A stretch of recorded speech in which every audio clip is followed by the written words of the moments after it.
Hey guys what's स्वागत है आपका मेरे चैनल कूल टेक एवरीथिंग में। तो आज हम बात करने वाले हैं फ्लैश के सीजन 8 एपिसोड 18 के बारे में, या फिर otherwise entitled as the man in the yellow tie. और ये टाइटल्स यार बहुत ही बढ़िया होते जा रहे हैं फ्लैश के। पता नहीं क्यों एपिसोड्स की क्वालिटी नीचे गिरती जा रही है और टाइटल्स की क्वालिटी ऊपर जाती जा रही है। बट इस एपिसोड को लेकर मेरे मन में कोई भी कंप्लेंट्स नहीं है, क्योंकि ये एपिसोड बहुत ज़्यादा बढ़िया था और इसमें हमें एक नहीं दो रिवर्स फ्लैश दिखे, मतलब एयरबड थॉन दिखे और एक और थॉन दिखा था। उसके बारे में मैं वीडियो में आगे बात करूंगा।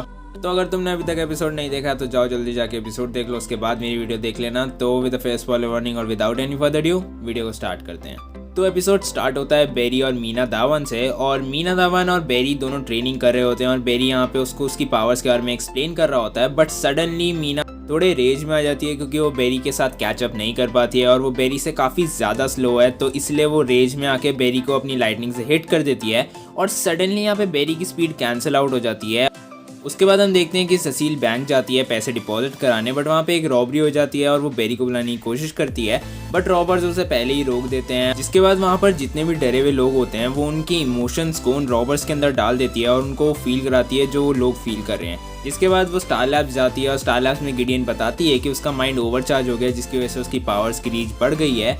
और वो बेरी के इमोशंस को जान लेती है और वो पूछती है कि बेरी तुम किस चीज़ के लिए कंसर्न हो। तो बेरी बताता है कि मैं मीना दावन के लिए कंसर्न हूँ, क्योंकि उसकी लाइटनिंग ने मेरी लाइटनिंग को कैंसिल आउट कर दिया था। जिसके बाद चेस्टर बेरी को बोलता है कि तुम मीना धवन की लैब क्यों नहीं चेक करते और उस मशीन को क्यों नहीं चेक करते जो उसको पावर्स देती है। तो बेरी जाता है उनकी लैब में और मीना धवन एयरबड थॉन के साथ काम कर रही है। और सबसे बड़ी बात, एयरबड थॉन को एमनीजिया और उसको अपने पास्ट के बारे में कुछ भी नहीं पता, बस उसे इतना पता था कि उसे स्पीडस्टर बनना है किसी ना किसी रीज़न के लिए। जिसके बाद बेरी मेमोरीज याद करने लगता है एयरबड थॉन की और वो उसको कन्फ्रंट करता है कि तुम जो भी गेम खेल रहे हो उसको खेलना बंद करो और तुम सच्चाई बता दो अपनी कि तुम रिवर्स फ्लैश हो। और वो कहता है कि मैं नहीं जानता कि तुम एक बंदे से अभी अभी मिले और तुम उसका कैरेक्टर कैसे जज कर सकते हो।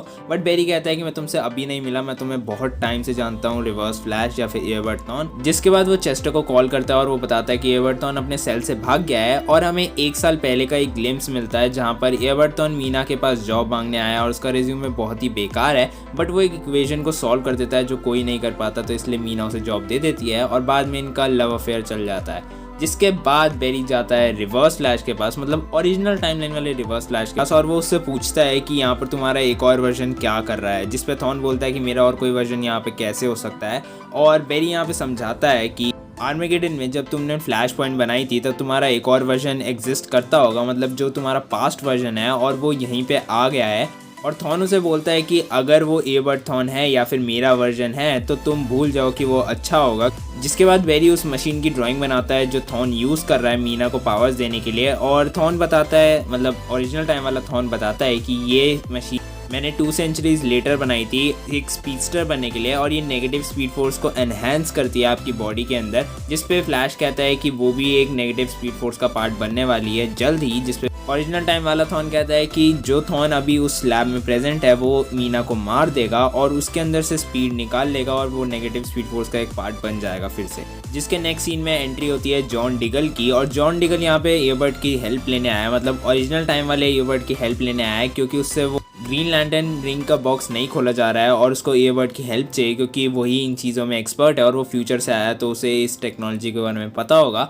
और एज़ यूजुअल एयरबड को सब पता था और एयरबड कहता है कि मैं एक शर्त पे तुम्हारी हेल्प करूंगा कि तुम मुझे दिखाओगे बॉक्स के अंदर क्या है। और वो बोलता है कि जब तुमने पहली बार ये बॉक्स खोला था तब तुम्हारे मन में क्या इमोशंस आ रहे थे। जिस पे जॉन डिगल बताता है कि मैंने ओलिवर को बरी किया था और तभी ये बॉक्स फर्स्ट टाइम खुला था। जिसमें आगे जॉन उसे बताता है कि मैं जितना भी इससे दूर होने की कोशिश करता हूँ मेरे दिमाग में उतनी ही वॉइसेस आती रहती है और मुझे ऐसा लगता है कि ये मुझे अपने पास बुला रहा है। और एयरबड कहता है कि तुम्हें वही इमोशंस जनरेट करने पड़ेंगे जो तुमने पहले उस टाइम जनरेट कर दी जब फर्स्ट टाइम बॉक्स खुला था। उसके बाद हम देखते हैं एयरबड तो मीना को बोलता है कि ये एनर्जी तुम्हारे लिए बहुत ज़्यादा रहेगी, मतलब 52 मिलियन जूल्स तुम्हारी बॉडी झेल नहीं पाएगी। जिसपे मीना बोलती है कि तुम मशीन को स्टार्ट करो और मैं ट्राई करूँगी, मुझे फ्लैश जितना फास्ट होना है। जिसके बाद फ्लैश आके उसे अक्यूज़ करने लगता लगता है कि वो रिवर्स फ्लैश है और वो एक मर्डरर है, वो उसको जेल में डाल देगा। और मीना यहाँ पे खाली तो बैठी नहीं रहती, तो उसने सारी लाइटनिंग एब्जॉर्ब कर ली और वो नेगेटिव स्पीड फोर्स के कंट्रोल में आ जाती है। नेगेटिव स्पीड फोर्स को अपने आप को परमानेंट करना है, इसलिए वो और इलेक्ट्रिसिटी लेने सिटी के अंदर जाती है।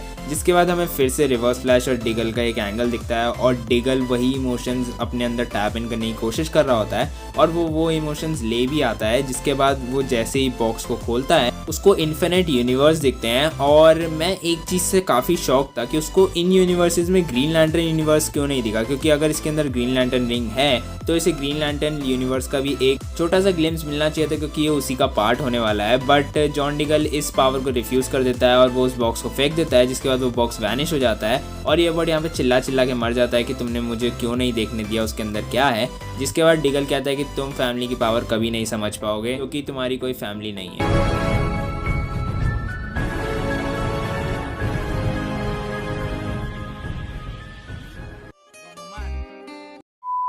उसके बाद बेरी को होश आ जाता है और बेरी ईयरबड से पूछता है कि ये सब क्या चल रहा है और ये तुम्हारे प्लान का कोई हिस्सा है। जिसके बाद ईयरबड बोलता है कि मेरा कोई ऐसा प्लान नहीं है। 1 साल पहले जब मैं मीना से मिला था मैंने उसको अपने प्लान्स बताए थे और मैंने बताया था कि मैं एक स्पीडस्टर बनना चाहता हूँ, बट जब मैंने देखा कि उसको एक हार्ट कंडीशन है और सिर्फ एक ही बंदा हमारी मशीन में स्पीडस्टर बन सकता है, तब हमने डिसाइड किया कि मैं स्पीडस्टर बनूंगा। बट एकदम से मीना को कार्डियक अटैक पड़ जाता है, जिसकी वजह से हमें उसे जल्दबाजी में स्पीडस्टर बनाना पड़ा और मैंने अपने ड्रीम्स को एक साइड रख दिया ताकि मीना पूरी दुनिया को बचा सके। तो मैं उसकी जान खतरे में क्यों डालूंगा जब मैं उसे प्यार करता हूँ। तो बेरी कहता है कि जिन ईयरबड्स को मैं जानता हूँ वो अपने ड्रीम्स को अचीव करने के लिए किसी भी हद तक गिर सकते हैं, बट तुम ऐसे नहीं हो, जिसका मतलब तुम सच कह रहे थे और तुम रिवर्स फ्लैश नहीं हो। जिसके बाद ईयरबड उसे बोलता है कि अगर तुम मीना को पूरे 2 मिनट के लिए भगाते रहोगे तो उसकी स्पीड इवेंचुअली रन आउट कर जाएगी। बट मीना एकदम से एटमॉस्फेयर के अंदर से नेगेटिव स्पीड फोर्स को टैप इन करती है और बेरी की स्पीड को न्यूट्रलाइज कर देती है। और यहाँ पे बात करते हैं कि बेरी की स्पीड न्यूट्रलाइज क्यों हो रही थी। तो मैं नहीं जानता यहाँ पे कितने साइंस स्टूडेंट है जो मेरी वीडियोस देखते हैं, बट जो नहीं है मैं उनके लिए सिंपली समझा देता हूँ कि positive plus negative equal to neutralisation.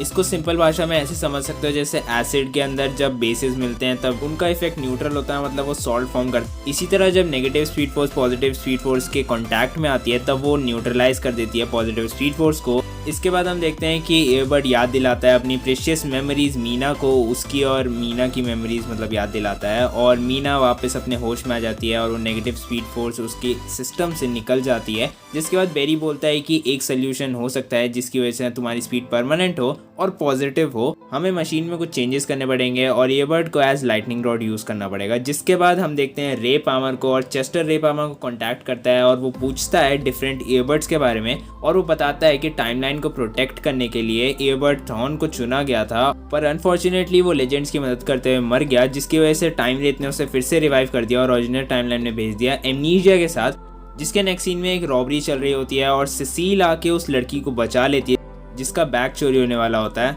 और सडनली एक मिस्टीरियस कैरेक्टर अपीयर होती है जिसके वाइट हेयर हैं और प्रॉब्ली ये सिसील पे नज़र रख रही है। जिसके बाद केटलिन को कॉल करता है मार्क और वो बताता है कि हम मिरर गन के बिना फ्रॉस्ट को कैसे जिंदा कर सकते हैं और यहीं पे एपिसोड एंड हो जाता है। बट पोस्ट क्रेडिट सीन में हम देखते हैं कि रिवर्स फ्लैश अपने सारे एनकाउंटर्स को बेरी के साथ याद कर रहा होता है और उसको भी वॉइसेस सुनाई देने लगती है जैसे जॉन डिगल को सुनाई देती थी और वो कहते हैं कि फाइनली हमने तुम्हें ढूंढ ही लिया। जिसके बाद उसके सामने डियोन अपीयर हो जाता है और वो उसे बोलता है कि अब टाइम आ गया है कि तुम अपनी डेस्टिनी पूरी करो और यहीं पे एपिसोड एंड हो जाता है।